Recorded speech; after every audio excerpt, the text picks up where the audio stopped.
Dalam pertemuan kelima, kita akan coba membahas tentang lembaga kemasyarakatan di desa, ya, dan lembaga adat desa. Ini yang kadang-kadang menimbulkan pertentangan atau merupakan lanjutan dari mata kuliah kemarin tentang kewenangan desa di dalam otonomi daerah.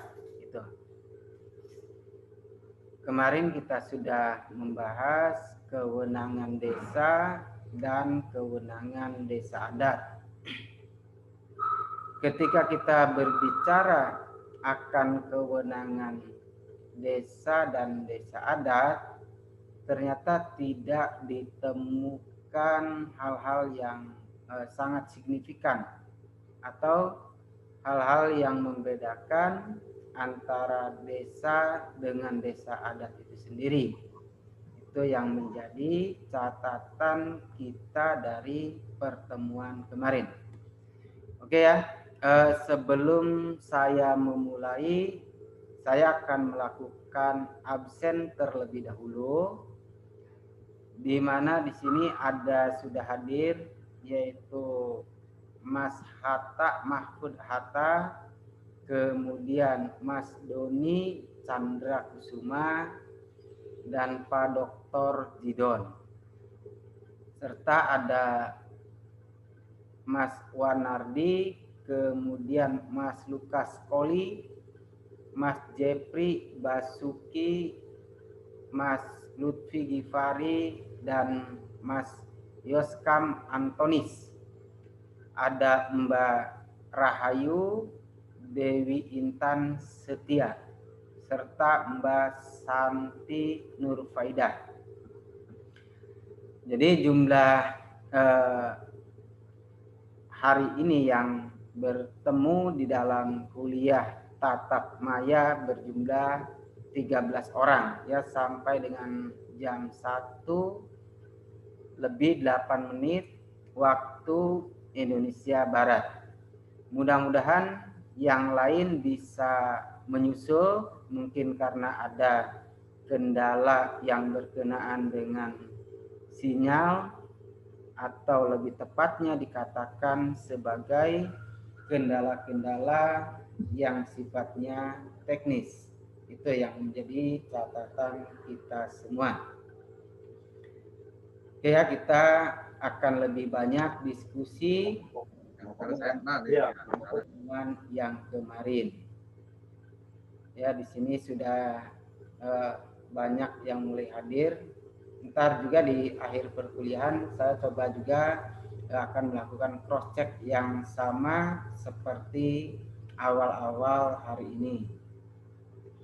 Baik, kita masuk kepada pertemuan kelima dalam mata kuliah Teknik Pembentukan Peraturan Desa. Nah ini ya.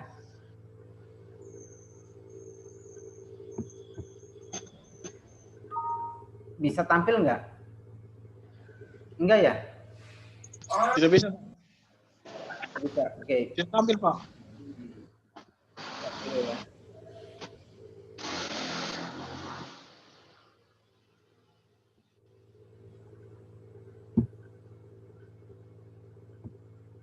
Oke, ya udah ya.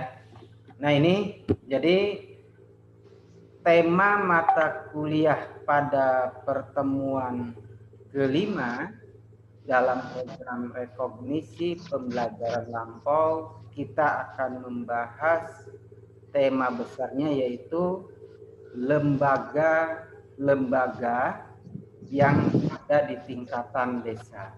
Sebetulnya itu tema besar kita hari ini.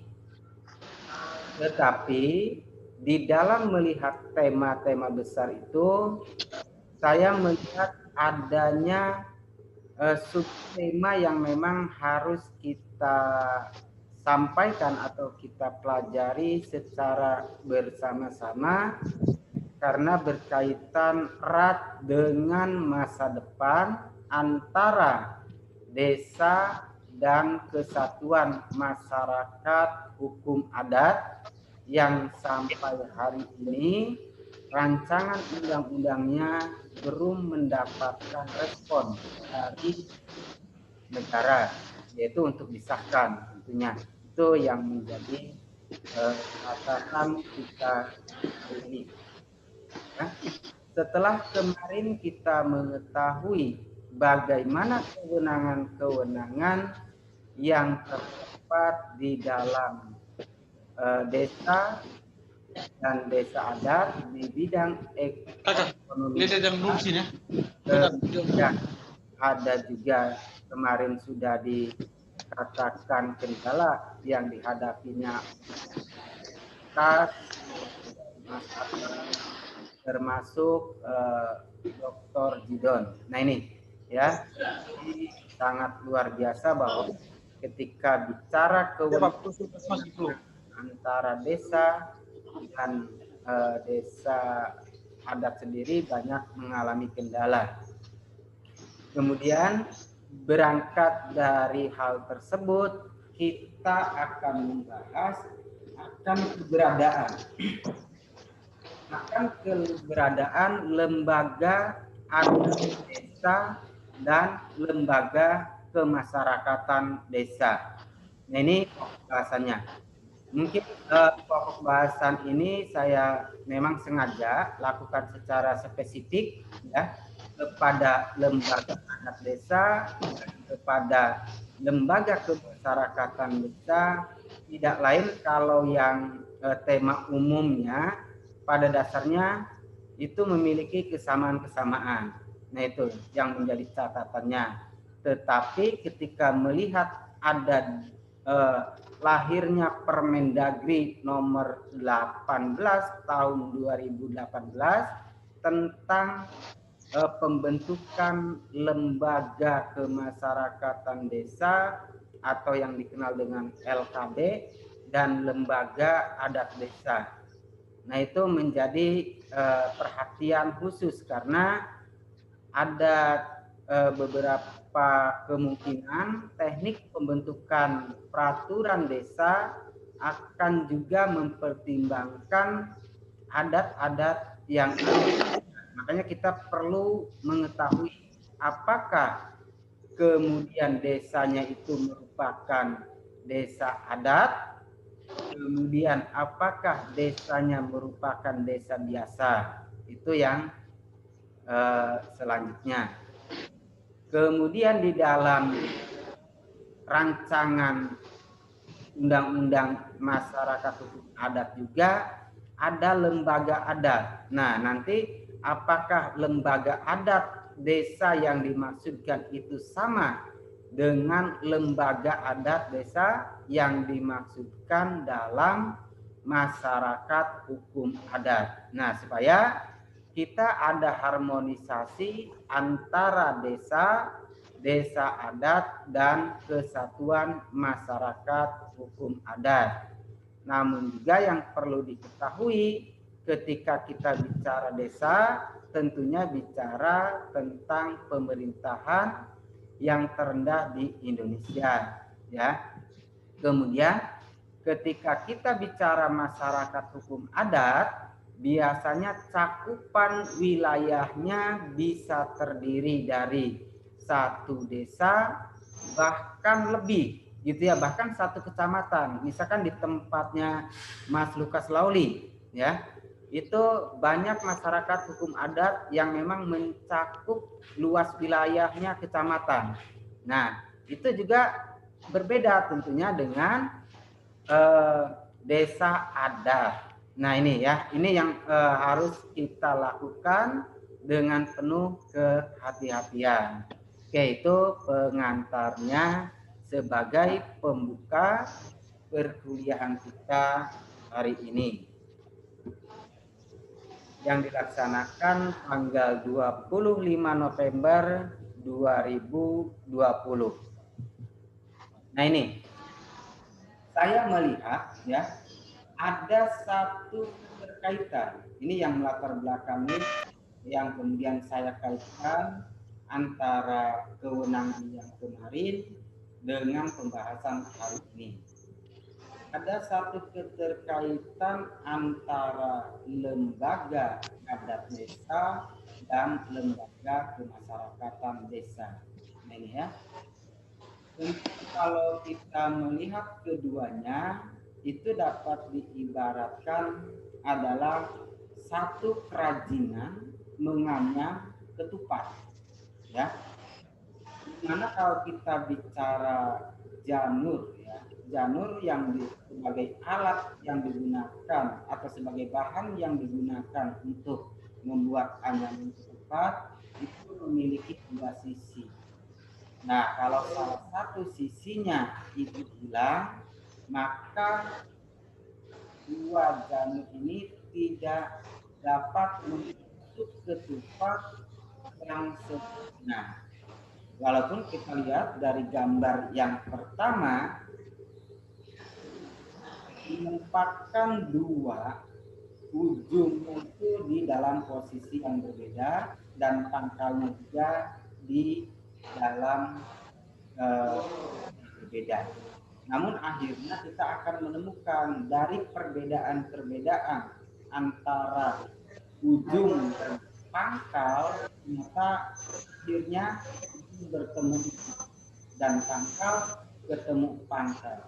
Ini nilainya bahwa ketika menata desa memang ada perbedaan-perbedaan yang akhirnya mengerucut kepada sistem pemerintahan desa. Ya, dari nilai-nilai yang bisa kita ambil atau kita sambungkan hasil dari pertemuan kemarin dengan pertemuan ini. Kemudian mungkin ada di sini terlihat ada kata-kata LKD, itu kependekan, ya, kependekan dari atau kepanjangan atau kependekan, saya nggak kurang begitu menguasai ya. Kependekannya itu LKD, dipanjangkannya jadi Lembaga Kemasyarakatan Desa, dan LKD menjadi Lembaga Adat Desa. Nanti kita akan ketemukan juga dengan lembaga adat. Nah, ini yang sampai hari ini mudah-mudahan cepat diselesaikan, ya, rancang undang-undang masyarakat adat, sehingga ketika bicara desa kita tidak mengalami kebingungan. Apalagi di dalam Undang-Undang Nomor 6 Tahun 2014 tentang desa atau disebut juga desa adat. Nah, ini kan jadi antara desa dan desa adat itu pada intinya adalah sama. Nah, ini kemudian kalau apakah desa adat harus mempunyai lembaga adat desa atau desa yang biasa juga harus mempunyai lembaga adat desa. Ini ya inti dari tentang bahasan kita lembaga desa yang menjadi sub bahasan hari ini yang saya coba ambil, karena yang lainnya itu kelihatannya sama, ya, ada RT RW, ya, untuk lembaga kemasyarakatan desa, ada KMD. Nah, ini kan hanya terangkum dalam lembaga kemasyarakatan desa. Tapi ada itu ketika Permendagri itu lahir, mencantumkan adanya lembaga adat desa sebagai amanah dari peraturan pemerintah nomor 47, atau kalau sekarang sudah dirubah berarti nomor 11 tahun 2011 tentang aturan lanjut dari undang-undang desa yang kemudian di breakdown menjadi peraturan pemerintah dan melahirkan Permendagri nomor 18 tahun 2018. Tapi kalau kita melihat dari sisi tahunnya, yang menjadi acuannya adalah peraturan pemerintah nomor 47 tahun 2015 kayaknya itu, karena yang terbaru peraturan pemerintah nomor 11 tahun 2019 artinya Permendagri ini lahirnya lebih duluan. Nah, kira-kira seperti itu ya. Jadi bab induknya atau yang menjadi orang tuanya adalah undang-undang peraturan pemerintah nomor 47 tahun 2015 tentang pelaksanaan peraturan tentang undang-undang desa, pelaksanaannya yang menggantikan peraturan pemerintah nomor 43 tahun 2014. Nah, ini sebagai catatan awal. Coba kita lihat ya, ada beberapa pendahuluan yang bisa kita pelajari ketika kita bicara lembaga kemasyarakatan desa dan lembaga adat desa. LKD memiliki peran sebagai lembaga struktur desa dan LAD diambil dari lokalitas. Nah, ini ada dua. Kalau lembaga kemasyarakatan desa itu merupakan struktur dari desa, sedangkan lembaga adat desa biasanya itu diambil dari lokalitas. Nah, kalau melihat kriteria ini tidak ada masalah, tetapi permasalahan itu lahir ketika melihat rancangan undang-undang masyarakat hukum adat, di mana yang menjadi landasan konstitusionalnya itu pasal 18 ayat 2 dan pasal 28I ayat 3. Nah, ini kan. Jadi yang pada intinya masyarakat hukum adat bukan bicara desa. Nah, ini dalam pasal 28I ayat 3 baik dalam 18 ayat 23 ya bicara masyarakat hukum adat, bukan bicara desa. Begitu juga pasal 28I ayat 3 tentang bicara masyarakat tradisional. Ini yang harus kita perhatikan sehingga kita tahu bagaimana dasar-dasar hukum yang dapat kita gunakan dengan tepat ketika akan membentuk peraturan-peraturan di tingkatan desa. Kemudian adanya kajian terhadap peraturan desa dan masyarakat adat serta kajian akan nilai lokal. Nah, ini akhirnya ada suatu anyaman antara lembaga adat desa dengan lembaga kemasyarakatan desa seperti ketupat ya. Harapannya titik pencerahan yang berkenaan dengan desa dan masyarakat adat. Nah, ini yang menjadi pencerahan-pencerahan yang bisa kita pelajari bersama-sama hari ini. Kemudian ada juga permasalahan kalau undang-undang desa itu sudah disahkan, padahal lahirnya atau rancangannya itu dapat dikatakan rancangan undang-undang masyarakat hukum adat itu lebih dahulu dibuat rancangannya, tetapi pengesahannya lebih dahulu tentang undang-undang desa. Ini yang menjadi pokok-pokok permasalahan. Oke ya. Nah, ini. Jadi ketika kita bicara apa sih mungkin bagi teman-teman yang berasal dari wilayah yang kadang tidak bukan kadang ya, yang belum mengenal akan anyaman ketupat atau memang di daerahnya tidak ada anyaman ketupat, ini istilah apa lagi? Nah, ini yang harus kita pelajari atau kita ketahui secara bersama-sama. biasanya anyaman kupat atau istilah kupat itu digunakan memperingati usia kandungan 4 bulanan. Itu dalam tradisi Jawa. Bagi kebanyakan masyarakat di Jawa yang kemudian dinamakan dengan tradisi 4 bulanan. Itu pada usia kandungan. Khas Lebaran bagi umat Islam, biasanya banyak pasar-pasar yang menggunakan atau menjual namanya urung. Urung itu berarti belum ada isinya. Urung ketupat di pasar-pasar tradisional pada menjelang Lebaran Fitri maupun Lebaran Haji.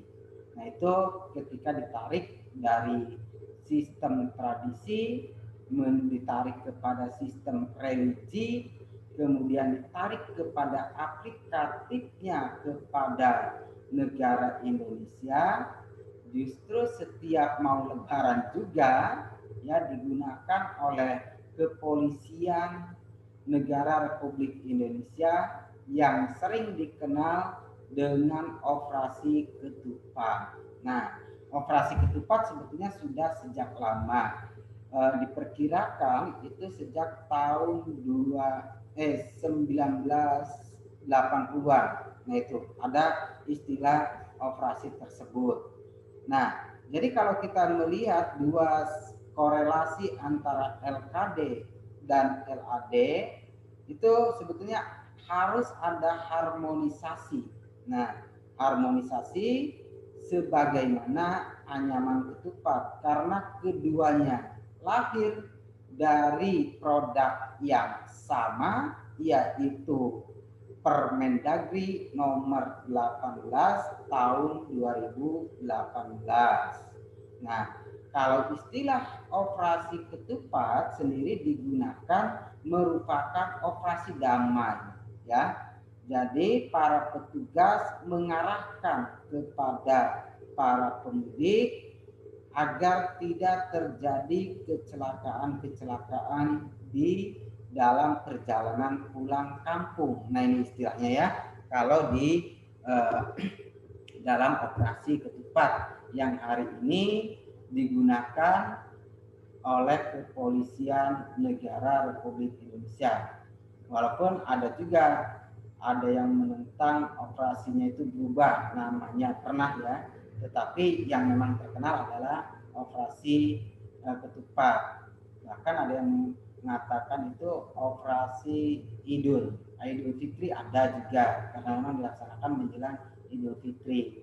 Nah, tetapi yang lebih populer ternyata kita harus mengakui bahwa satu tradisi itu sangat sulit digeser, maka kita harus mencari nilai-nilai yang ada di dalam suatu tradisi, baik di desa, ya tentunya yang menyangkut lembaga adat desa. Oke, nah ini dasar hukum dari adanya lembaga kemasyarakatan desa dan lembaga adat desa. Oke, di mana dasar hukumnya tadi secara landasan konstitusionalnya adalah pasal 18, kemudian ada Undang-Undang Nomor 6 Tahun 2014 tentang desa, kemudian dalam pasal 153 Peraturan Pemerintah Nomor 47 Tahun 2015 yang menggantikan Peraturan Pemerintah Nomor 43 Tahun 2014 tentang pelaksanaan teknis ya dari Undang-Undang Desa, mengamanahkan bahwa peraturan pemerintah untuk pembentukan lembaga kemasyarakatan desa dan lembaga adat desa akan diatur oleh peraturan menteri. Dalam hal ini, karena penataan kelembagaan, tentunya menteri yang berhak mengeluarkan peraturan-peraturan tentang kelembagaan di Indonesia adalah Menteri Dalam Negeri. Nah, berbeda dengan Kemendes. Kalau Kemendes khusus untuk desa, tetapi kalau kita lihat juga aturan-aturannya banyak yang sifatnya administratif seperti yang sudah kita pelajari kemarin, ya.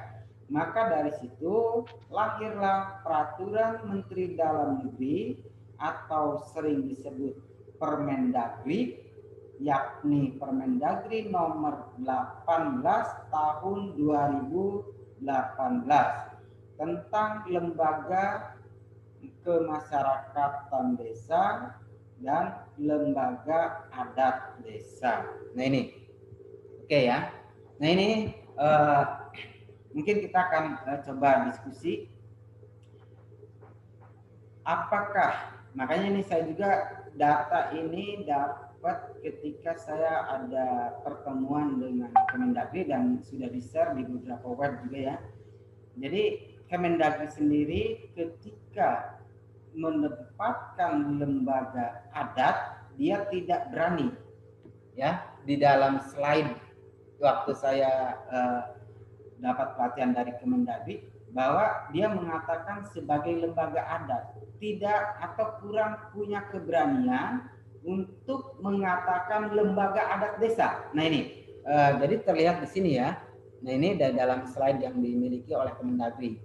Karena dari unsur kelembagaan yang ada di desa ada namanya pemerintah desa, ya itu melalui Permendagri ini. Kemudian ada lembaga kemasyarakatan desa dan ada lembaga adat desa. Kalau kita unsur kelembagaan ini mengacu kepada Permendagri nomor 18 tahun 2018. Nah, baru dari pemerintahan desa itu atau desa adat lahir pemerintahan desa atau desa adat, ada badan perwakilan desa atau perwakilan desa adat.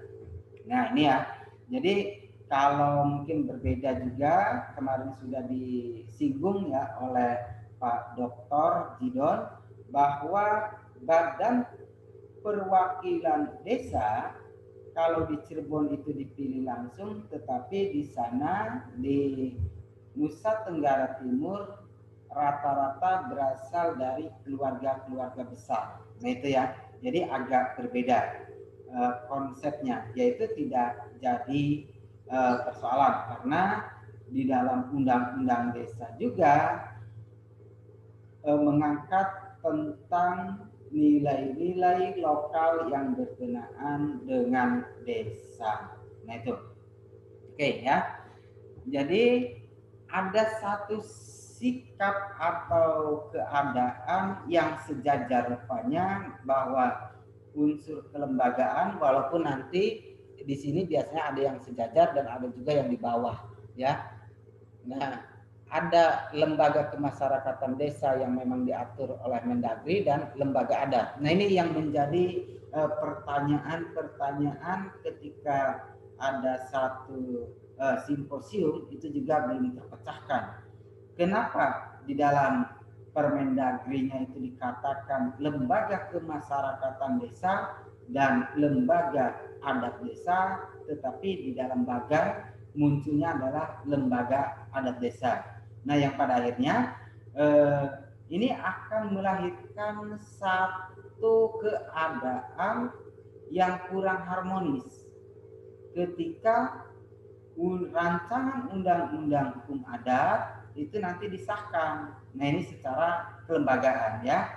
Nah, oke. Itu permasalahan yang ada sebetulnya atau yang dihadapi oleh Kemendagri sendiri. Selanjutnya, nah ini ya bisa kita lihat.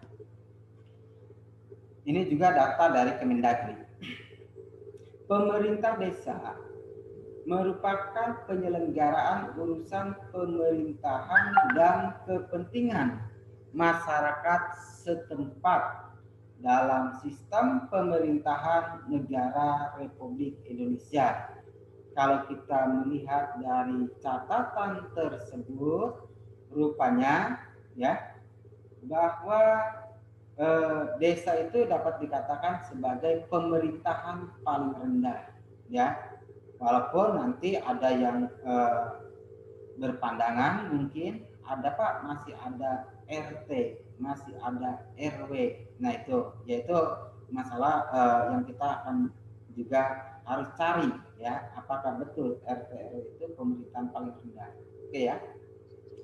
Kemudian ada yang kedua yaitu fungsi lembaga kemasyarakatan desa sebagai wadah partisipasi masyarakat desa dalam pembangunan pemerintahan, kemasyarakatan, dan pemberdayaan yang mengarah terwujudnya demokrasi dan transparansi di tingkat masyarakat, serta menciptakan akses agar masyarakat lebih berperan aktif dalam kegiatan pembangunan.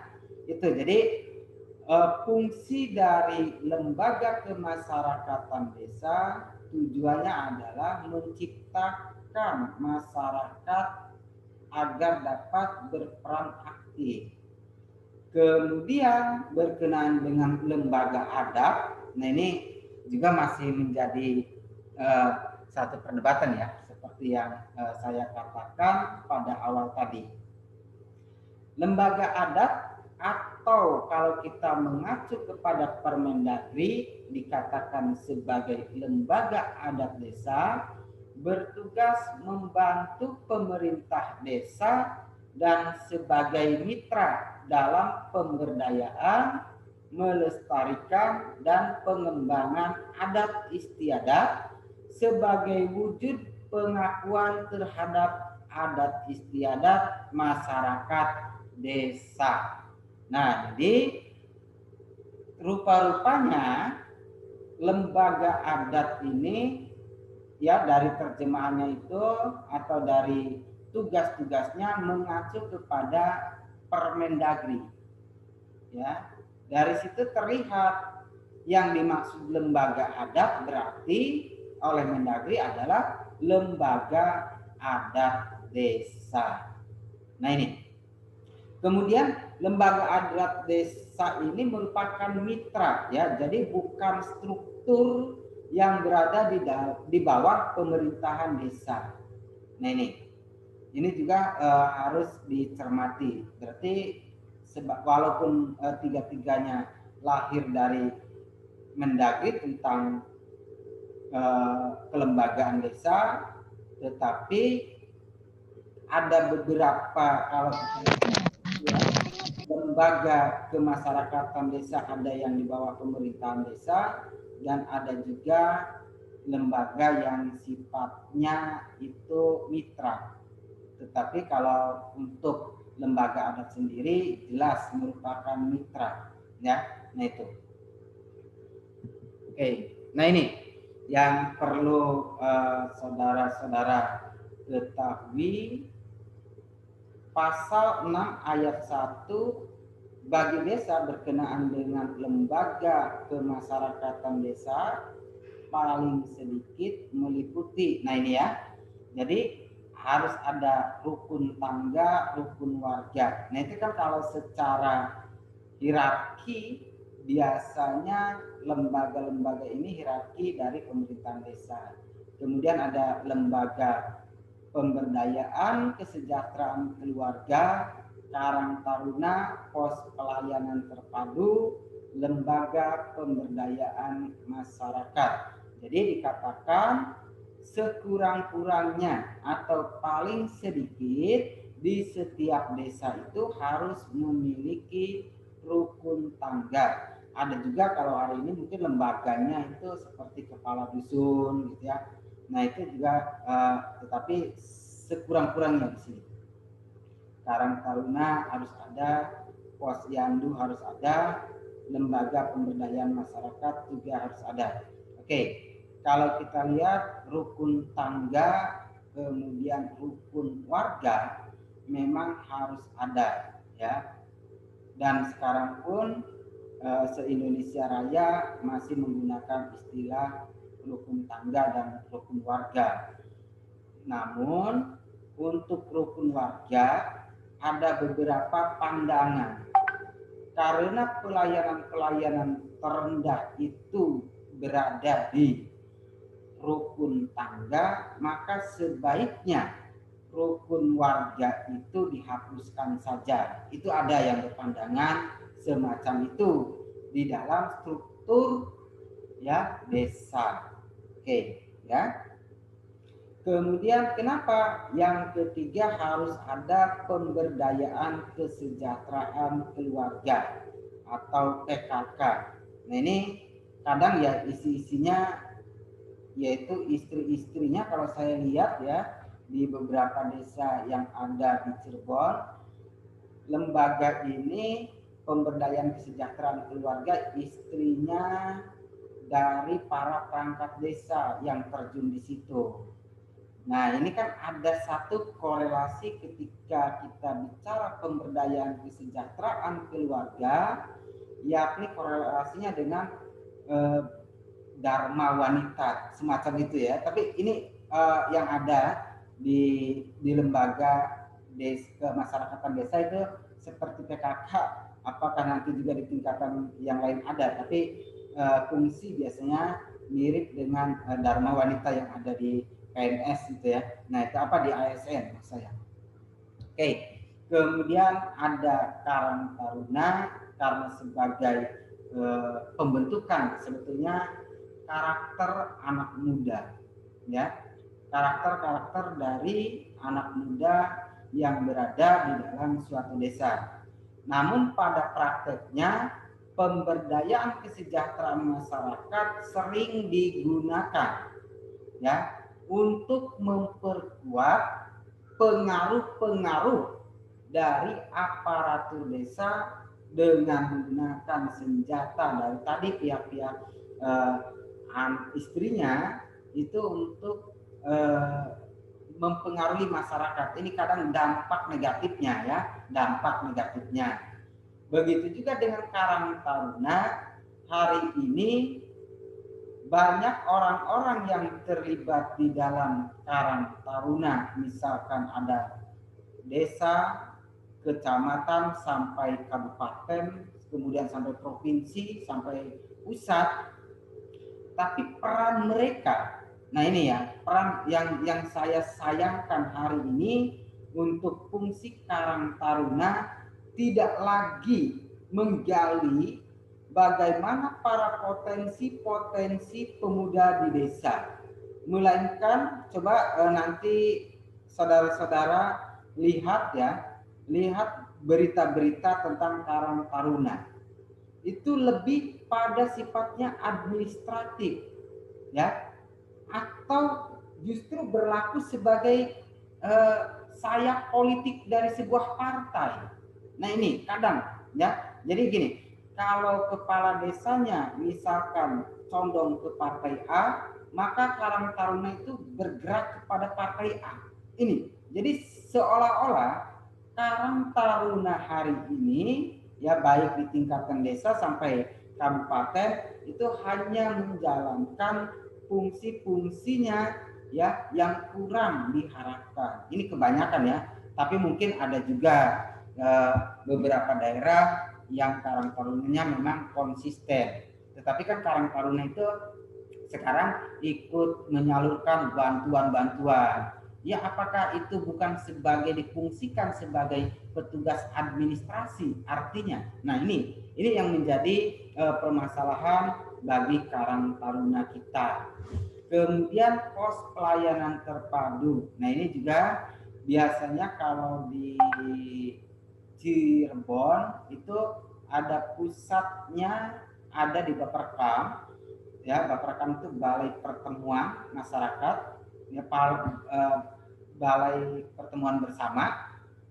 Nah itu ada posyandu dan ada kegiatannya itu per RW ya, itu per bulan 1 kali. yaitu misalkan untuk pengecekan ibu hamil dan anak-anak balita. Walaupun ada kegiatan-kegiatan mingguan ya biasanya ada untuk pengecekan kesehatan, apalagi sekarang masa COVID. Jadi ada keaktifannya lumayan terlihat kalau untuk pelayanan posyandu ini agak lumayan. Kemudian lembaga pemberdayaan masyarakat. Nah, ini memang ada ya yang tujuannya sebetulnya untuk memberikan pelatihan-pelatihan terhadap masyarakat, tapi kenyataannya jarang sekali ditemukan bahwa peran dari lembaga pemberdayaan masyarakat ini sesuai dengan harapan-harapan negara, yaitu karena Indonesia membangun Indonesia dari pinggiran, tentunya peran dari lembaga pemberdayaan masyarakat sebetulnya sangat signifikan. Nah, ini yang kemarin disinggung oleh Pak Antonius, karena memang sumber daya yang belum memadai. Nah, ini sebetulnya perannya sangat besar.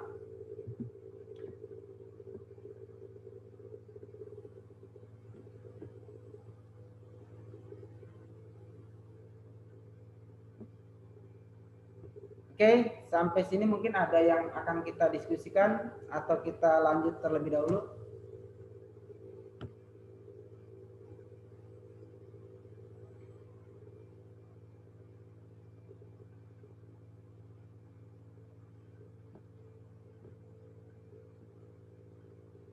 Oke, ya kita lanjut dahulu.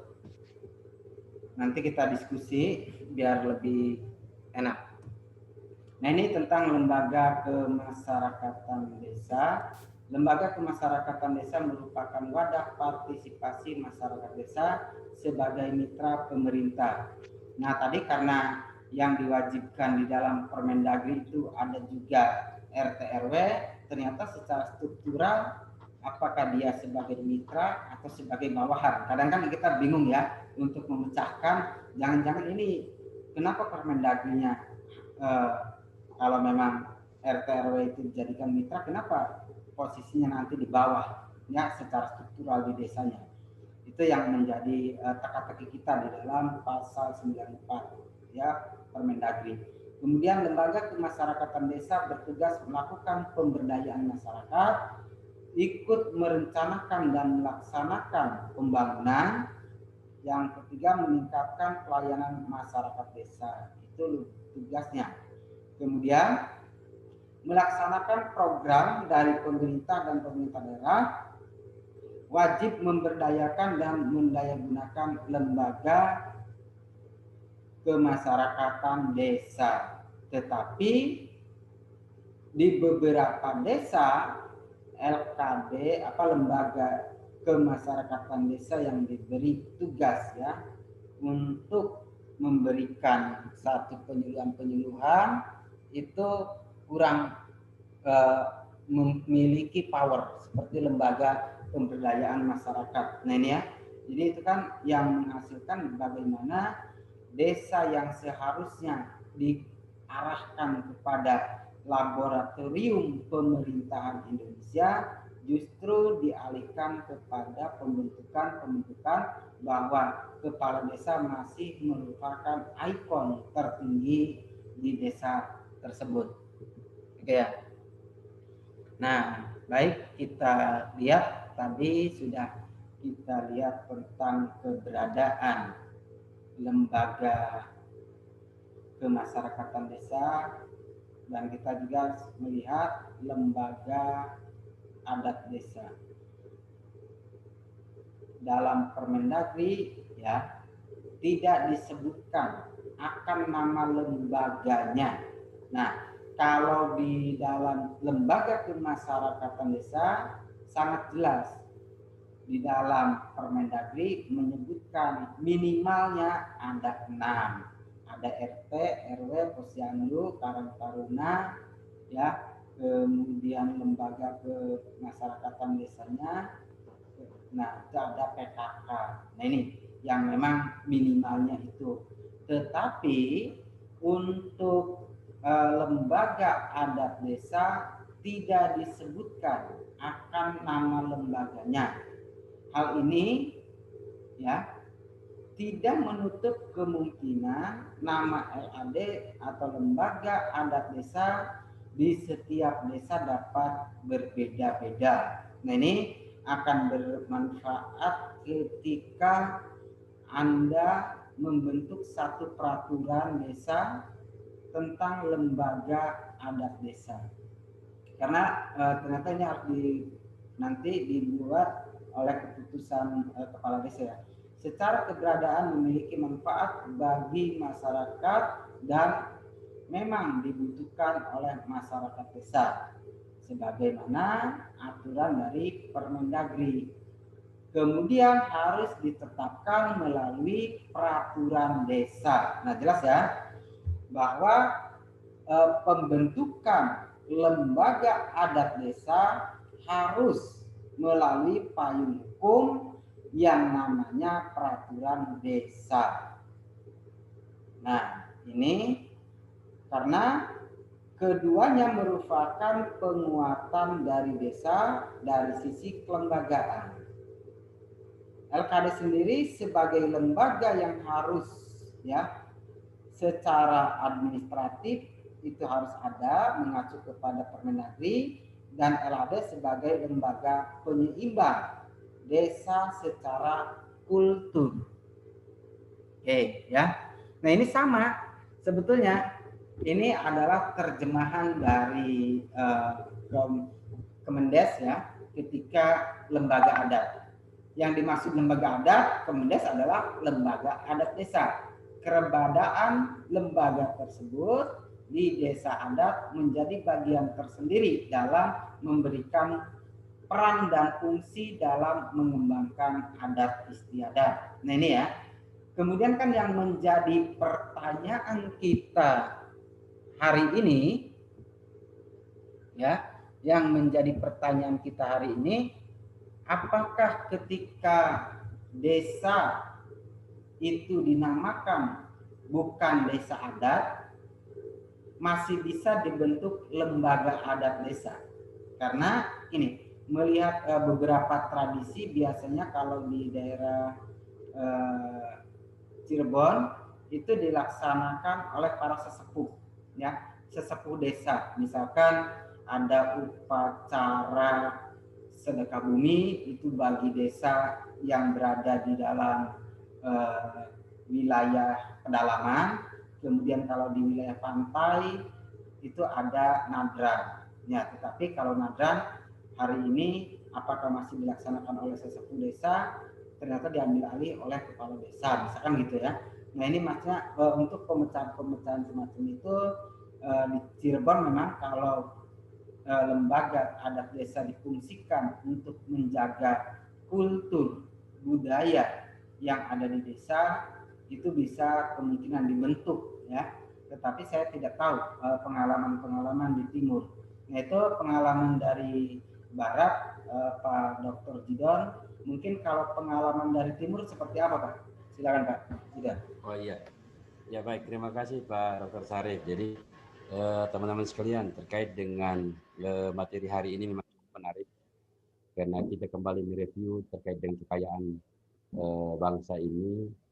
Memang ketika tadi dipaparkan oleh Pak Dr. Sarif terkait dengan Permendagri, lalu kita coba melihat kembali ke Undang-Undang Nomor 6 2014 tentang desa.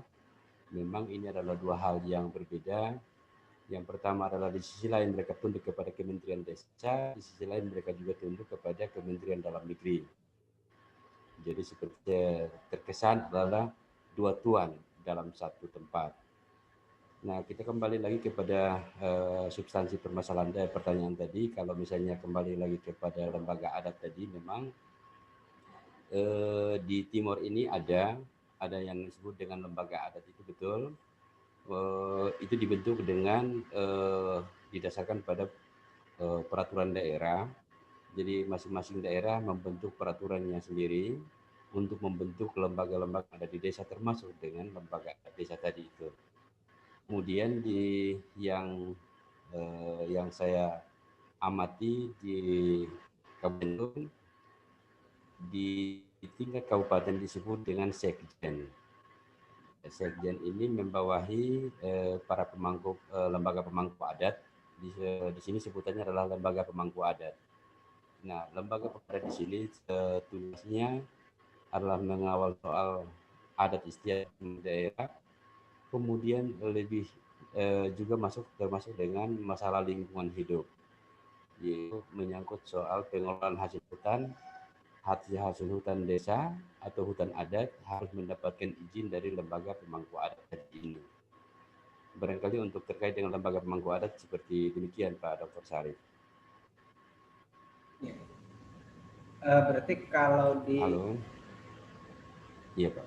Ya, kalau di wilayah timur masih ada ya istilahnya lembaga adat yang memang masih ada Pak Dr. Kalau hari ini kan lembaga pemangku adat ya, aturan sebutannya adalah lembaga pemangku adat.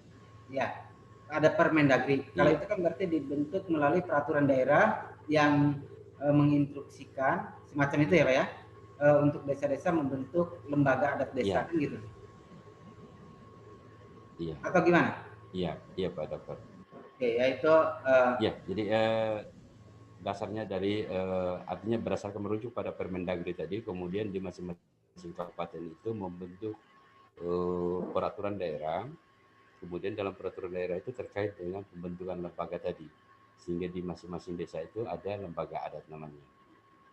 Jadi tinggal sekarang ini kembali lagi ke desa, apakah mereka juga ditetapkan di adat termuat tidak di dalam peraturan desanya terkait dengan lembaga adat itu tidak.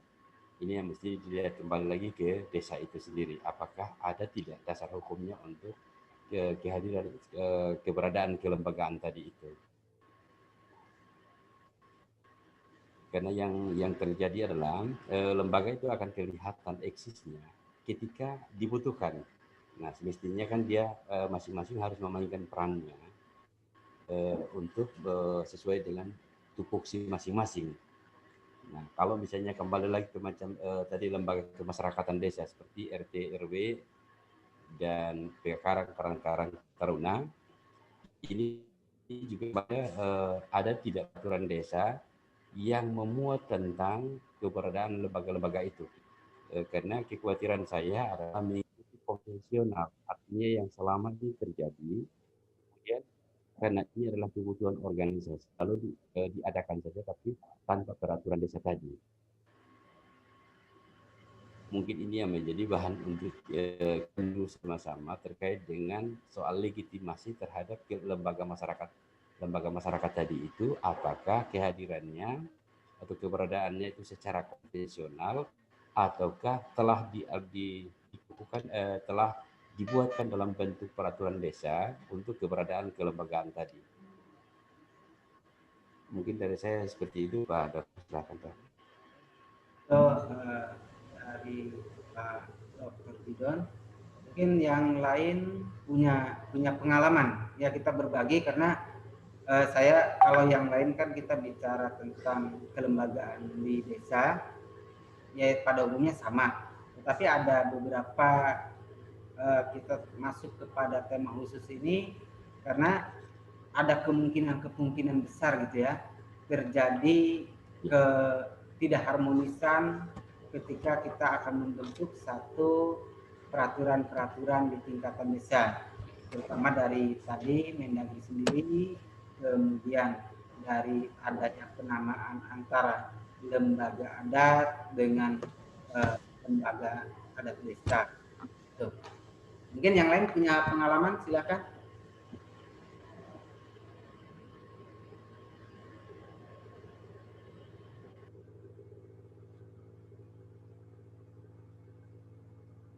Oke, mungkin Mas Hatta punya pengalaman, Mas.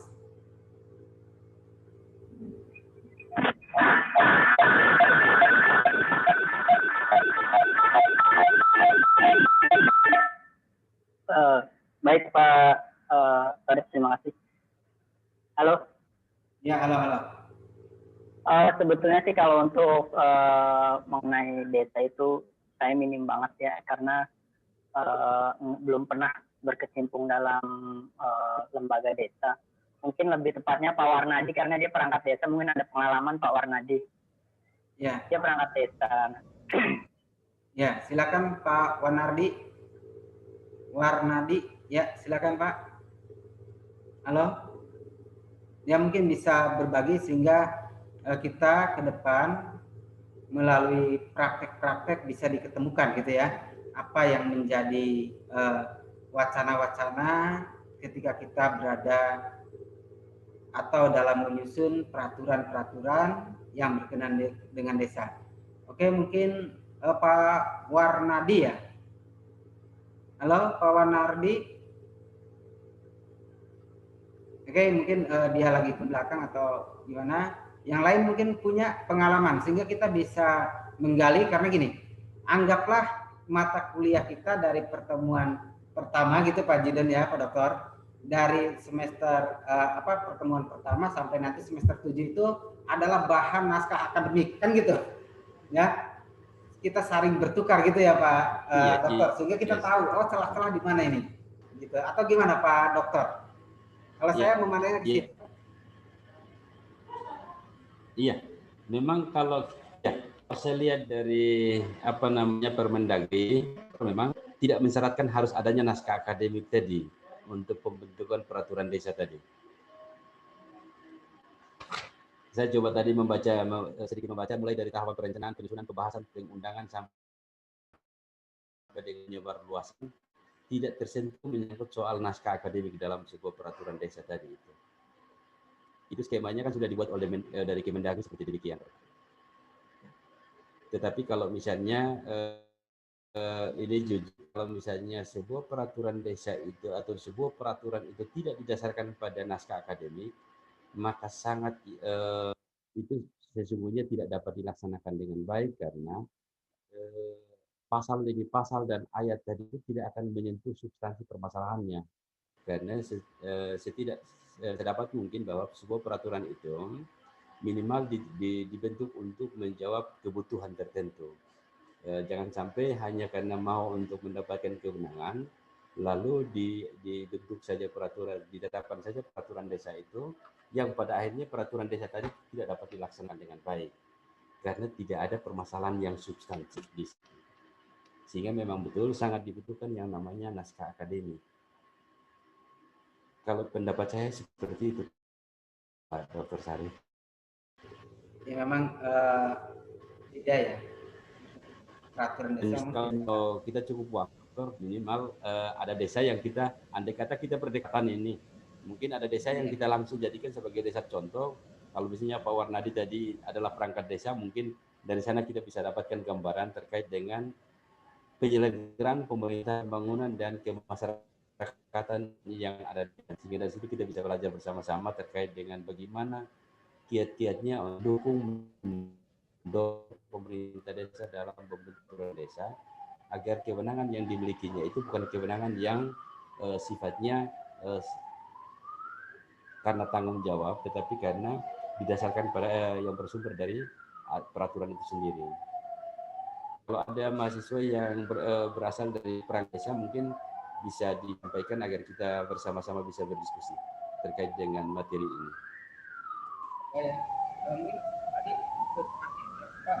Oke, silakan lanjut Pak Dr. Sari. Tadi sesuai dengan dari Pak Dr. Didon, apakah ada sebetulnya mahasiswa yang berasal dari perangkat desa? Ini akan membantu ya, bukan hanya untuk kuliah kita, tapi untuk menemukan, sebetulnya kan gitu ya, untuk kita sama-sama belajar sehingga peraturan yang ideal tentang desa ketika kita melihat praktek-praktek itu bisa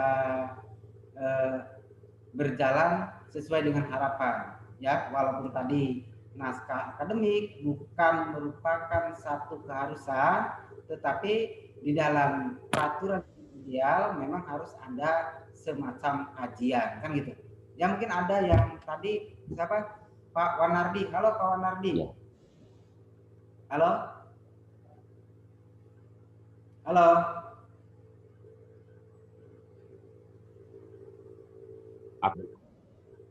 Oke, mungkin Beliau tidak aktif, mungkin lanjut aja Pak. Apa?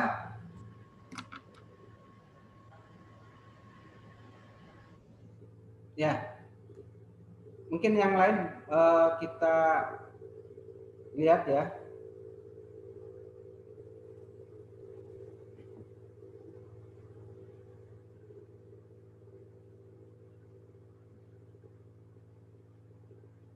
Halo?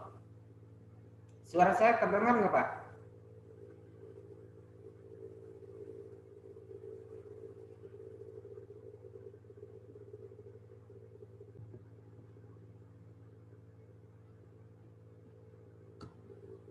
Halo?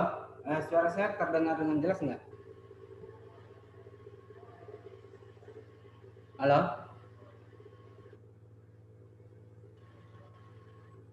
Ya, Pak Dokter, suara saya dengar, Pak Dokter. Dengar Pak, dengar Pak. Ya. Sudah kedengaran Pak. Oke ya. Tadi kayaknya memang sinyal Ya, Pak.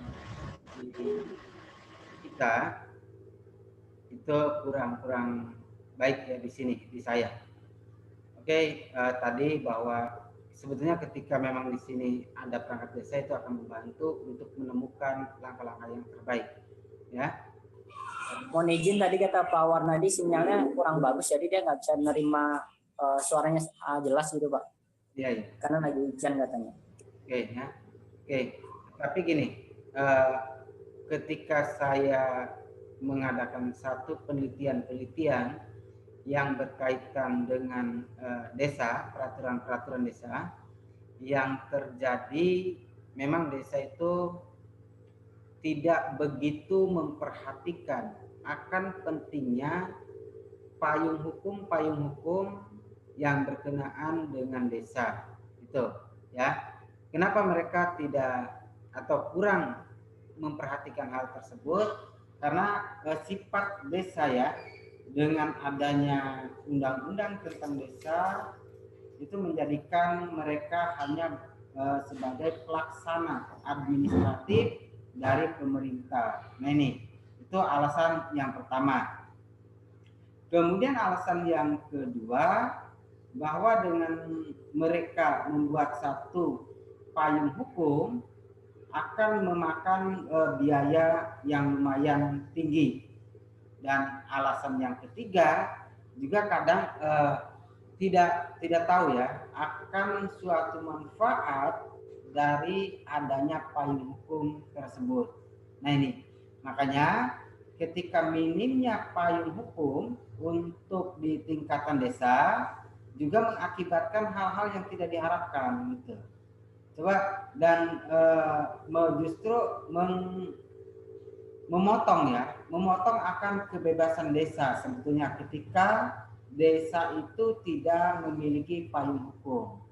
Contohnya, misalkan kalau di dalam desa memiliki payung hukum tentang rencana-rencana pembangunan, ya, kemudian tata ruang desa, nah ini kan semuanya akan tahu, ya, semuanya akan tahu apa yang akan dilakukan, misalkan selama pemerintahannya. Nah ini karena tidak adanya payung-payung tersebut menyebabkan kadang desa berlaku administratif dan hasilnya ketika tidak mengerti ya KPK yang kemudian harus berurusan dengan KPK karena tadi ya antara Kemendagri itu kan Kemendes ya, Kemendes kan sudah mengharuskan bahwa setiap desa anggarannya itu sudah ditentukan, besarannya dan peruntukannya sudah ditentukan. Tetapi kalau desa memiliki payung hukum akan tata ruang dan tata wilayah berkenaan dengan desa dan rencana-rencana pembangunan, tentunya tinggal disesuaikan saja. Nah itu yang kadang tidak nyambungnya ya. Jadi banyak perangkat desa ataupun termasuk kepala desa itu berurusan dengan desanya atau dengan KPK ya di situ yang saya temukan ya di lapangan gitu. Mohon izin Pak. Ya silakan. Kalau misalnya ada pertentangan antara peraturan Kemendagri sama Permendes ya, Nah, itu mana yang harus didahulukan gitu sebagai perangkat desa?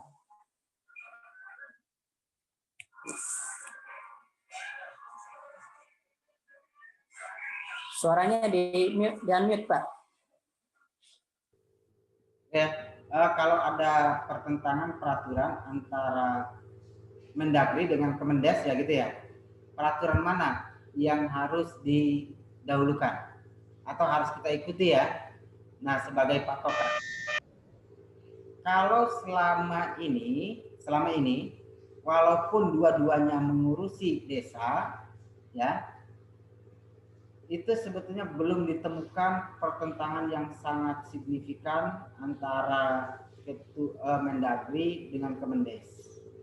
Nah ini karena kenapa kalau kita lihat misalkan peraturan Kemendes tentang desa ya, itu hanya mengarahkan desa pada wilayah administratif. Coba ntar kita cek ya peraturan yang dikeluarkan oleh tipe peraturan yang dikeluarkan oleh Kemendes. Tetapi kalau peraturan-peraturan yang dikeluarkan oleh Kemendagri biasanya bersifat tentang pemberdayaan maupun arahan-arahan tentang penataan lembaga di desa. Nah ini arahnya ke situ ya. Nah kalau ada peraturan dua-duanya misalkan ditemukan, misalkan kalau di Indonesia memang ada saja kemungkinan peraturan itu bertentangan. Nah kalau ditemukan berarti kita akan membuat satu aturan apa dan yang cocok itu apa. Dan kalau memang dua-duanya dianggap tidak ya ada semacam memang ada pertentangan, lebih baik kita menggunakan peraturan pemerintahnya kan itu untuk menghindari tarik adanya benturan tersebut. Kalau memang dianggap nanti ada ketika membuat peraturan desa, kita gunakan saja peraturan pemerintahnya yang terkait dengan peraturan-peraturan yang akan kita buat. Itu menurut saya pemecahannya daripada kita menggunakan peraturan tadi yang kelembagaan ini adalah misalkan ada benturan. Nah itu kalau pandangan saya semacam itu. Karena kenapa? Kan ada istilahnya ketika peraturan Mendagri itu ada berbenturan, maka penyelesaian adalah di peraturan pemerintah kan gitu. Kita lihat peraturan pemerintahnya. Kemudian kalau peraturannya misalkan Anda akan menata lembaga ya lebih baik atau akurat Anda berpatokannya pada Mendagri. Kalau penataan yang bersifat administratif itu lebih baik Anda ya melihat Kemendes. Nah ini karena gini, setelah saya perhatikan dua lembaga ini ya kebetulan background saya adalah hukum tata negara, jadi diibaratkan yang satu yaitu Kemendagri ketika bicara desa dia ditempatkan sebagai hukum tata negaranya. Jadi dia berbicara tentang kelembagaan, penataan kelembagaan. Coba cek aja nanti ya peraturan-peraturan Kemendagri yang berkaitan dengan desa. Nah, sementara kalau kita bicara Kemendes sendiri itu mendekati kepada ranah-ranah administrasi negara.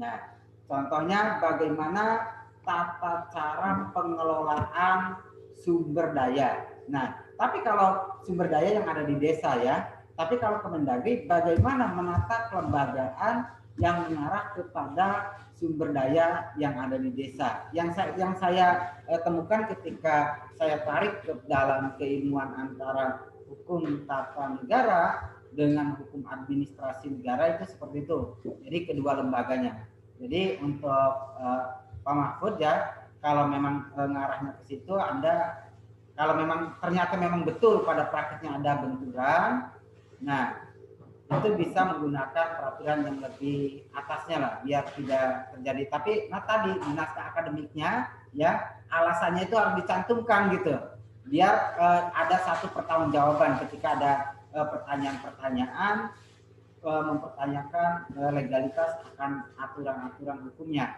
Oke, dari saya seperti itu. Mungkin dari Pak Dr. Jidon ada pandangan lain. Silakan Pak. Ya, oke. Ya, terima kasih Pak Dr. Sarif. Jadi Pak Mahfud, menarik betul apa yang ditanyakan itu. Kalau misalnya terjadi pertentangan antara dari Kemendes dan ke Kementerian Dalam Negeri, aturan mana yang digunakan, saya sependapat dengan Dr. Sarif. Jadi kita lihat kembali kepada sumbernya, sumber kewenangan dari dua-duanya. Karena yang pastinya bahwa untuk melaksanakan undang-undang tadi ada peraturan pemerintahnya.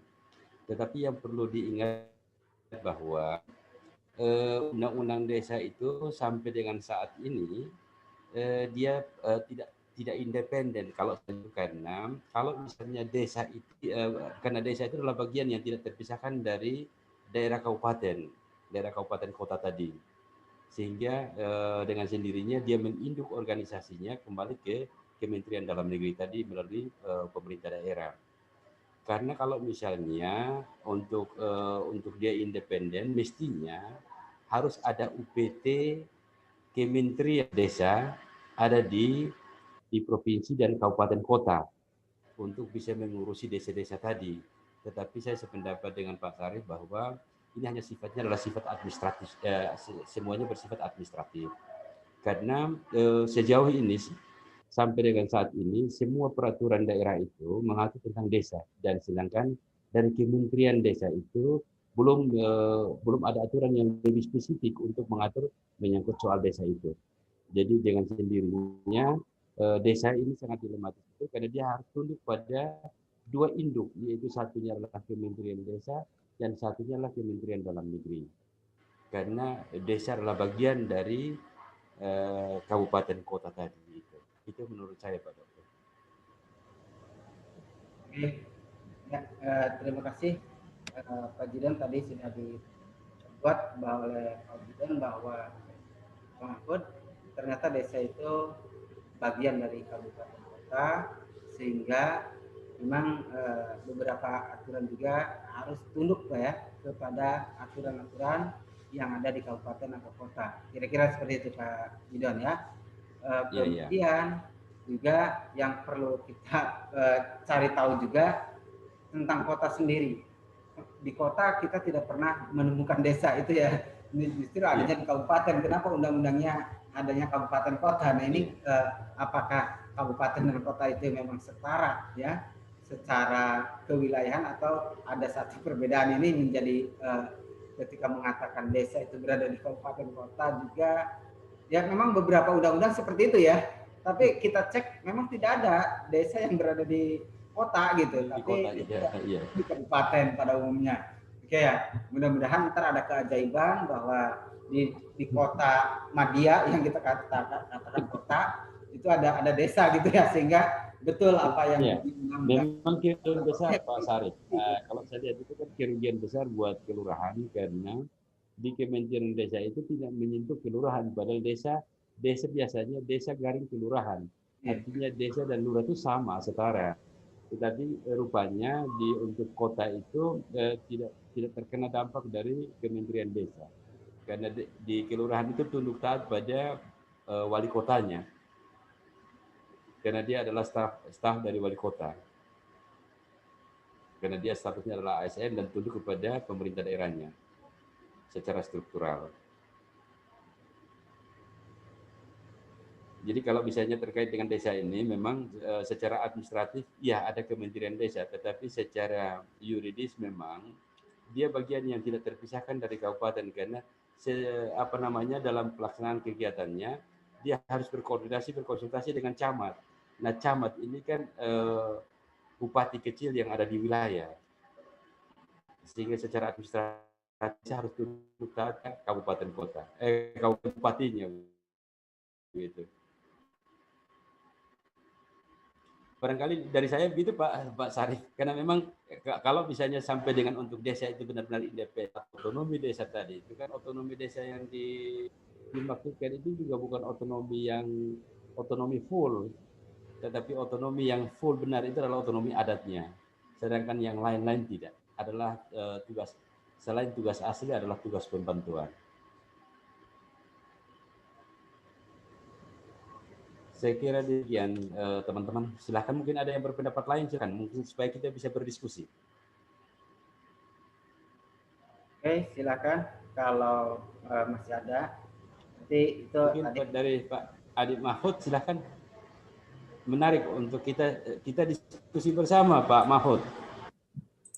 Jadi cukup kita sih, Pak, sambil tadi belajar ini. penjelasannya. Saya dengan Pak Sarif kita sambil belajar juga ini. Kita belajar betul, bukan Pak. aslinya, tapi ya kita coba-coba belajar gitu ya. Saya belajar, Pak, dari para dokter. Ya, kita sama-sama belajar untuk memenuhi kebutuhan. Yes, tadi sih kayaknya udah cukup jelas ya Pak Sarif dan Pak Jidan gitu. Apa yang tadi saya tanyakan itu pertentangan antara apa sih peraturan Kementerian Desa dan Kemendagri. Itu saja sih. Barangkali ada yang lain. Oke, silakan. Mungkin saya tambahkan sedikit Pak Sarif dan teman-teman. Jadi ya, silakan kalau Pak. misalnya kita mencermati dinamika ada di desa-desa yang ada di Nusa Tenggara Timur, dengan adanya undang-undang desa dan mereka memiliki keuangan tadi, akhirnya organisasi-organisasi yang ada yang tadi diuraikan cukup banyak tadi, itu hanya paling banyak itu adalah sebatas papan nama. Karena yang paling yang bertanggung jawab penuh pada prinsipnya adalah ada di tangan kepala desa, kemudian ada turunannya lagi kepada ketua RT dan RW, lembaga masyarakatnya. Sedangkan lembaga-lembaga lain itu jika dibutuhkan. Nah, ini yang menjadi permasalahan tersendiri terkait dengan keberadaan kelembagaan yang dibentuk di tingkat desa tadi itu. Sehingga sebenarnya desa itu sangat kaya sekali, tetapi karena tidak dioptimalkan organisasi kemasyarakatan tadi, sehingga kelihatannya menjadi kecil. Mungkin karena pengaruhnya ada pada belum terbentuknya peraturan desanya, ataukah apa menjadi penyebabnya, sehingga kelembagaan itu secara kelembagaan mereka ada, tetapi kita lihat dari perannya sepertinya tidak terlihat peran-peran mereka itu. Kecuali yang lembaga-lembaga yang formal biasanya seperti RT RW itu efektif, tetapi lembaga-lembaga lain itu ketika dibutuhkan baru dia ada gitu. Dan mungkin ini yang menjadi bahan kajian buat kita untuk melakukan kajian kenapa tidak efektifnya lembaga-lembaga itu di tingkat desa.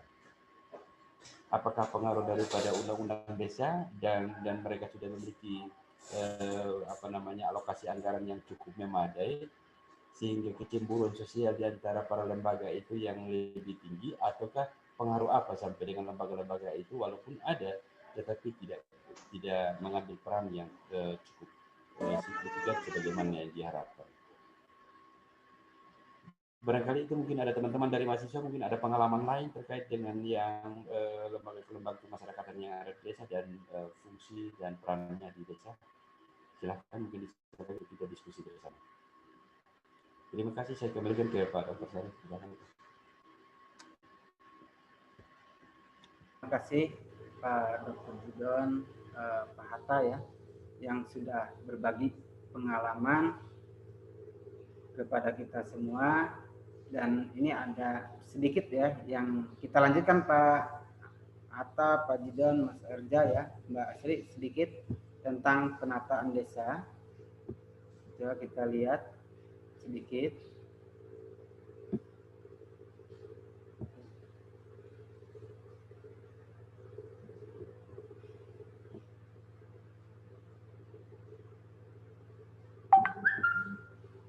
Ini nggak mau ya.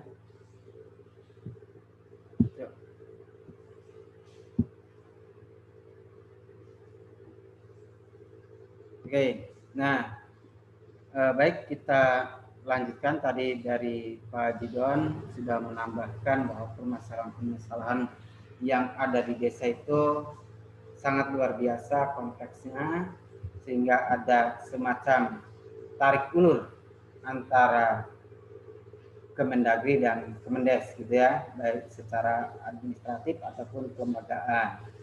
Kemudian juga ada semacam ikatan dengan daerah desa itu sendiri karena memang berada di dalam lingkungan daerah. Oke, itu catatannya. Kemudian mari kita masuk kepada lembaga adat itu sendiri, ya, ternyata yang dimaksudkan oleh lembaga adat desa atau lembaga adat pada umumnya Mendagri menafsirkan lembaga adat itu ya lembaga adat sesuai dengan versinya, yaitu versi Mendagri, yaitu pasal 95 Permendagri nomor 18 tahun 2018. Itu versi Mendagri, ya.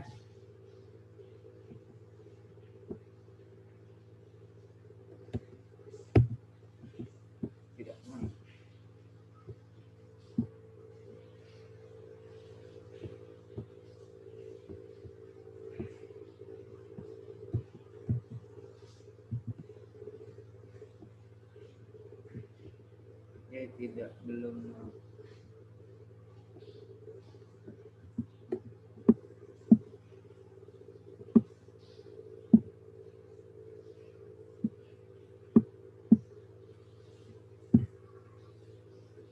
Nah, tadi sudah ada dari versi Mendagri, ya.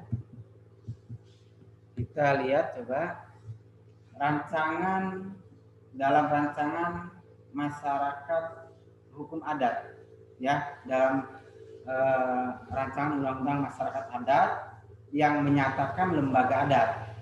Lembaga adat memiliki kewenangan untuk mengatur, mengurus, menyelesaikan berbagai permasalahan kehidupan berdasarkan adat istiadat dan hukum adat. Itu dalam pasal 1 rancangan undang-undang masyarakat adat, ya. Jadi kemudian lembaga adat melekat pada masyarakat adat. Itu secara kelembagaan. Yang ketiga, lembaga adat memiliki sejarah yang melekat pada masyarakat adat. Nah, jadi ada satu perbedaan yang dimaksudkan oleh Kemendagri dengan yang ada di dalam rancangan undang-undang masyarakat adat, ya. Kalau di dalam Kemendagri itu lembaga adatnya, saya yakin yang dimaksudkan itu adalah lembaga adat desa, itu tidak dapat, ya, atau tidak mempunyai kewenangan seperti lembaga adat yang dimaksudkan di dalam masyarakat hukum adat. Contohnya yang tidak ada kewenangannya yaitu menyelesaikan berbagai permasalahan kehidupan. Nah, berarti kan kalau di masyarakat hukum adat, lembaga adat itu bisa berlaku sebagai penegak hukum, gitu ya.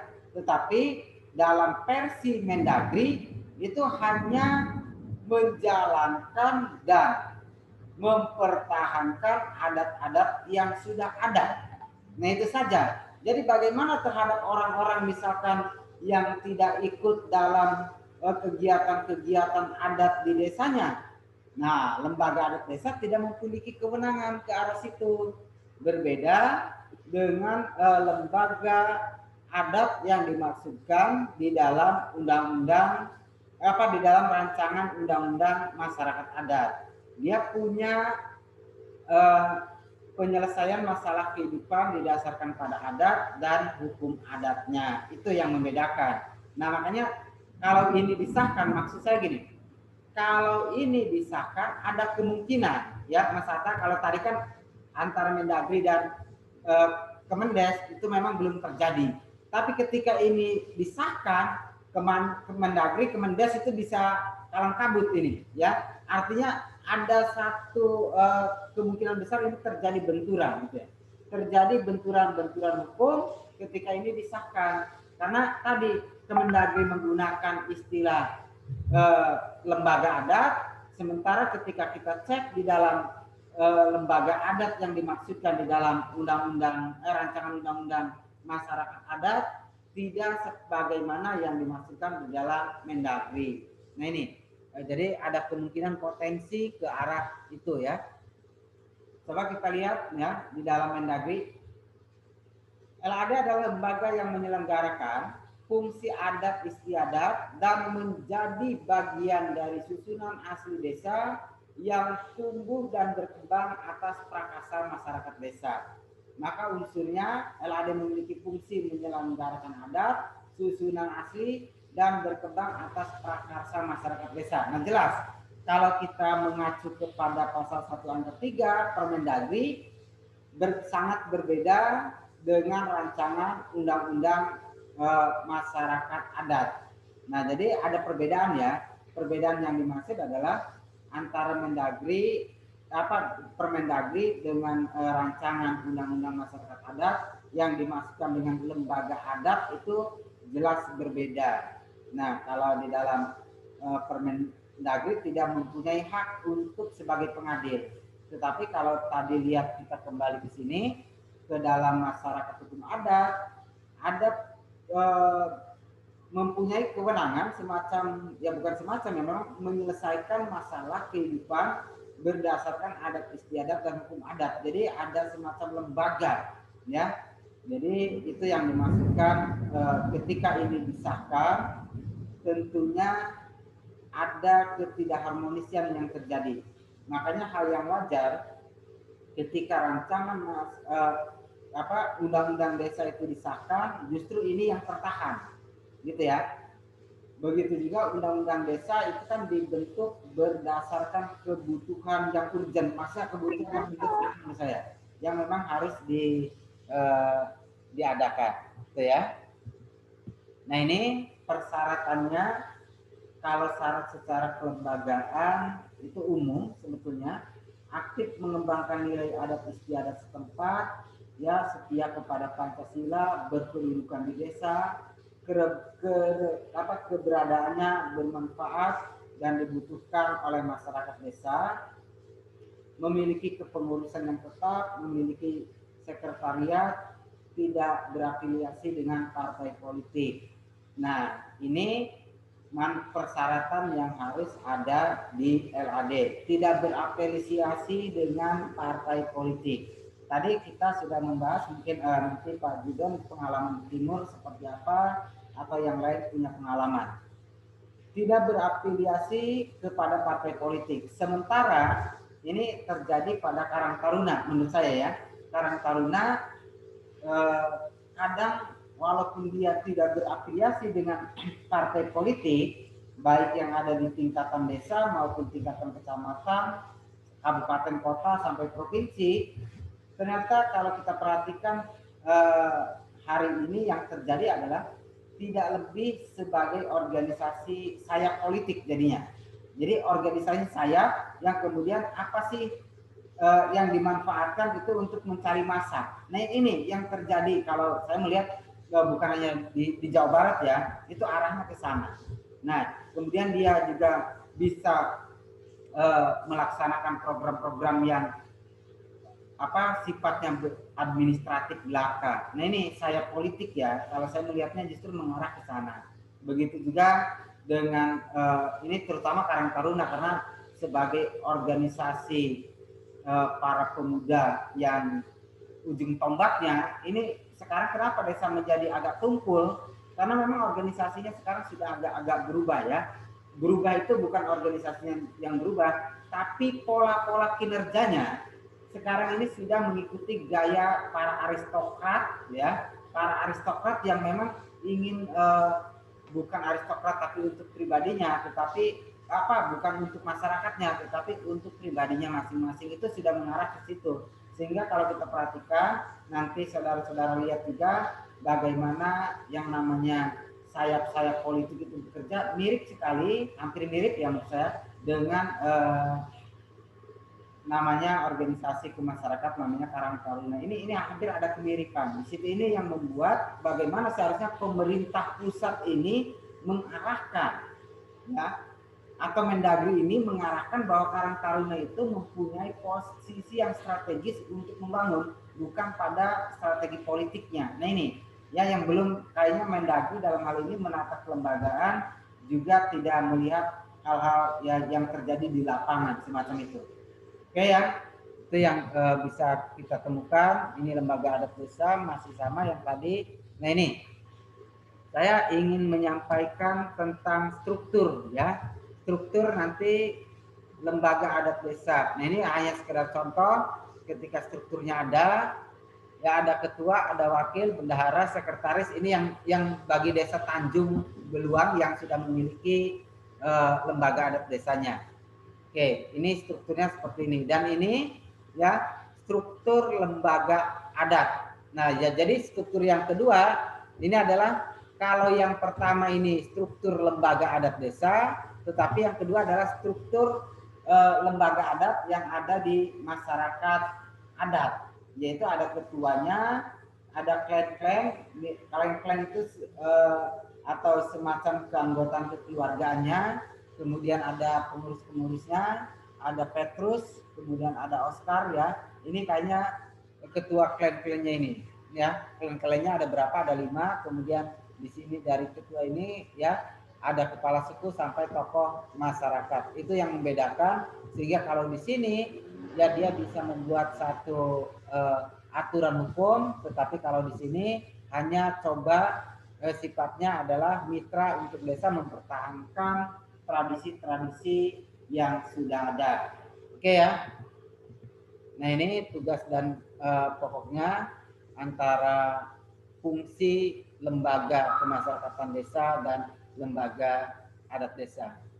Baik, saudara-saudara, itu yang bisa kita diskusikan. Mungkin tadi ada seperti semacam ya, ketika ada seolah-olah lembaga kemasyarakatan yang ada di desa mengarah kepada semacam lembaga sayap politik.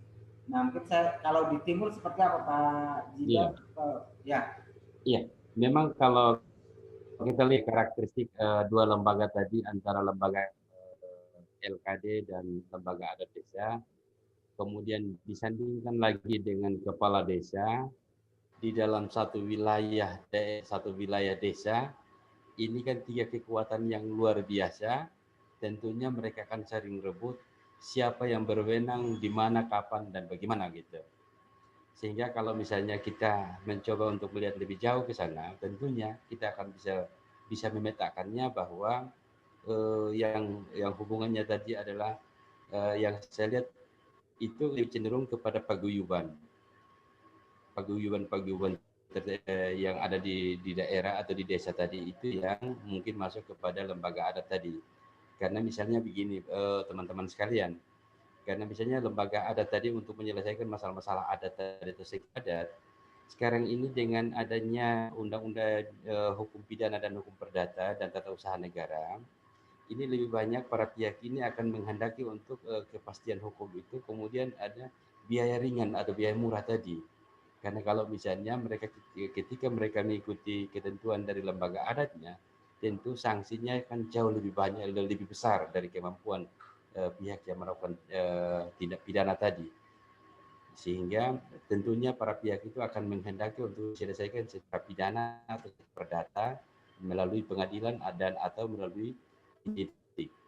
Sehingga keberadaan lembaga tadi itu kalau hanya secara simbol organisasi tentu ada, tetapi perannya pasti rendah atau lemah. Karena sana masih ada kepala desa sebagai kepala pemerintahan dan kepala wilayah, dan di sisi ada juga yang menyatakan bahwa sebagai kepala persekutuan adat lagi di sana. Nah ini adalah pemaknaan-pemaknaan yang seringkali akan membuat lembaga menjadi tidak efektif perannya di desa itu. Tetapi kalau misalnya dari sisi untuk memperkaya struktur, saya kira sah-sah saja lah. Tetapi sisi peran fungsinya di masyarakat, apakah mereka akan tetap optimal dalam melaksanakan perannya, apa tidak, nanti kita kembalikan lagi kepada pemanfaat itu sendiri. Karena misalnya jadi tindak pidana di desa, kan secara adat tentunya itu adalah perbuatan melawan hukum di adat. Tetapi kalau misalnya kembali lagi kepada sanksinya tentunya, dia akan memiliki penyidik karena biaya murah. Misalnya, katakanlah misalnya pencurian. Lalu ketika pencurian tangkap tangan, kemudian diselesaikan secara adat, hukumannya kan jauh lebih berat. Pidana tentunya biayanya murah, dan kalau ini tentu akan menjalani hukuman badan sesuai dengan putusan pengadilan. Dan itu berkekuatan hukum tetap.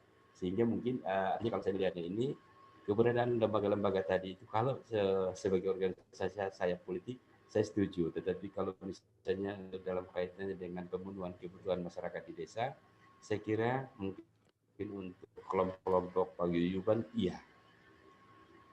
Barangkali dari saya itu, mungkin dari teman-teman yang lain silahkan mungkin kita sharing saja dulu sebelum ditutup pertemuan ini. Ya. Mungkin dari Ibu Cipati silahkan. Ya mungkin yang lain bisa Mbak Betty ya, Mbak Betty punya, silakan Mbak. Ya. Untuk sementara pas Pak. Ya. Oke, yang lain? Oke, kita hari ini sudah membahas ya tentang lembaga kemasyarakatan desa dan lembaga adat desa. Ini karena pada umumnya ini dua ini kadang sulit untuk dipahami ya, terutama lembaga adat desa. Jangan-jangan ketika membentuk lembaga adat desa melalui peraturan desa melahirkan satu bahwa lembaga adat desa itu punya semacam hak untuk menyelesaikan persoalan-persoalan hukum sebagaimana yang dimaksudkan di dalam rancangan undang-undang masyarakat adat. Kan itu ya. Jadi ini yang perlu kita pelajari sebetulnya pada pertemuan hari ini. Kemudian sebetulnya lembaga adat desa itu fungsinya adalah untuk mempertahankan adat istiadat saja.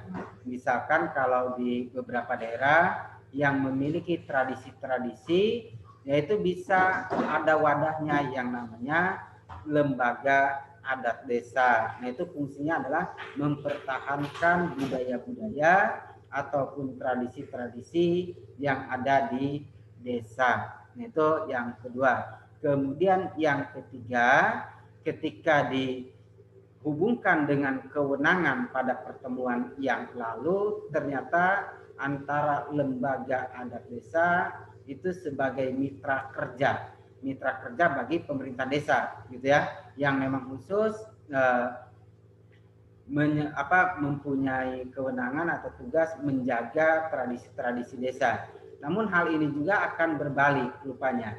Ketika lembaga adat desa itu ada, apakah dia nanti sebagai perwakilan di desa, ketika saya membacanya gini, ketika desa itu harus menggunakan nanti semacam antara wadah namanya BPD, apakah BPD juga suatu saat harus diisi dari perwakilan lembaga adat desa ya kan? Kalau di Kupang itu karena BPD itu sudah diisi oleh wakil-wakil dari keluarga besar, berbeda dengan di Cirebon yang masih dipilih per RW ya, satu perwakilannya itu pemilihan langsung.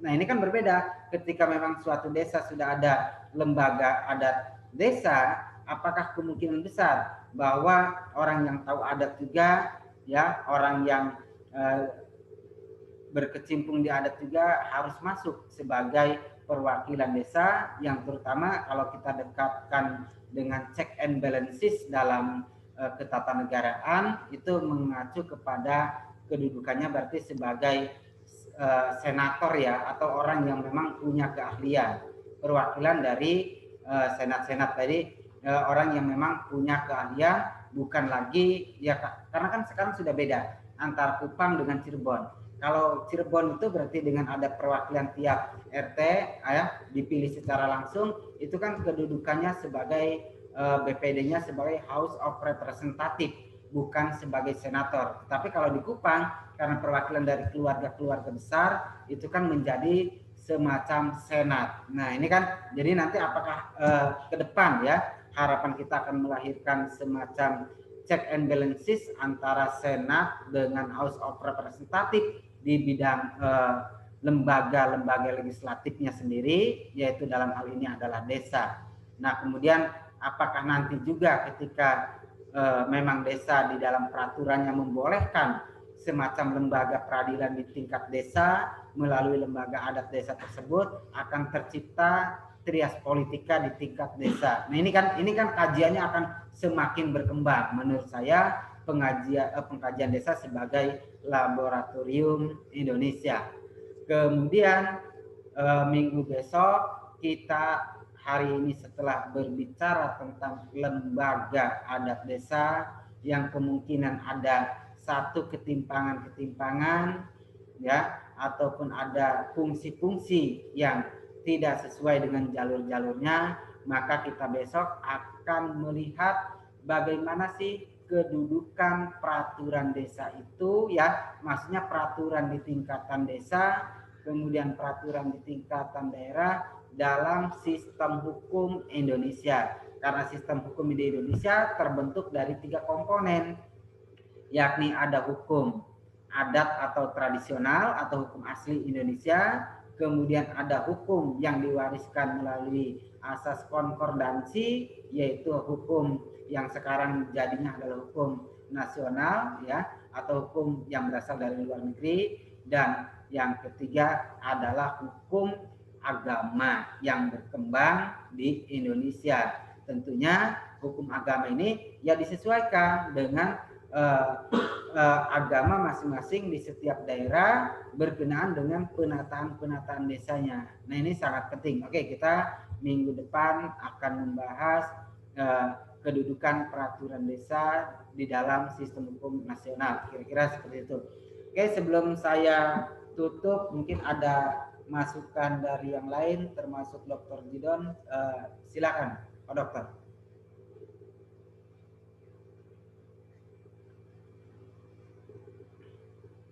Oke ya, tidak ada. Oke, kalau tidak ada, saya. Oke, gimana Pak Dokter? Tidak ada, Pak. Tadi lupa hidupkan mood-nya. Ya, Pak Dokter.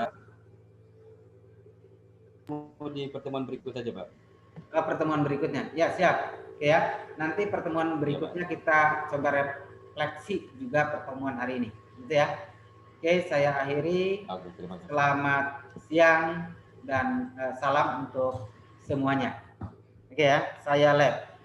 Sebelum lab, saya ada absen dulu. Selamat siang, iya. Ada Pak Mahfud, Pak Dr. Jidon, Mbak Betty, Mas Doni, Pak Ahmad, kemudian Mbak Siti Soleha, Mbak Asri, Mas Lutfi, Mas Yero, Mbak Santi, Mas Erja Bengu, kemudian Mas Yoskam Antonis, Arbet, Wilan, Wanardi, Ervina Kolo, Jeffrey Basuki, dan Mbak Julfa. Ini yang sampai ini masih tahan. Ya, Pak, ya. Pak, Ya. Pak, saya Gilbert Bengu tidak ada kok, Pak.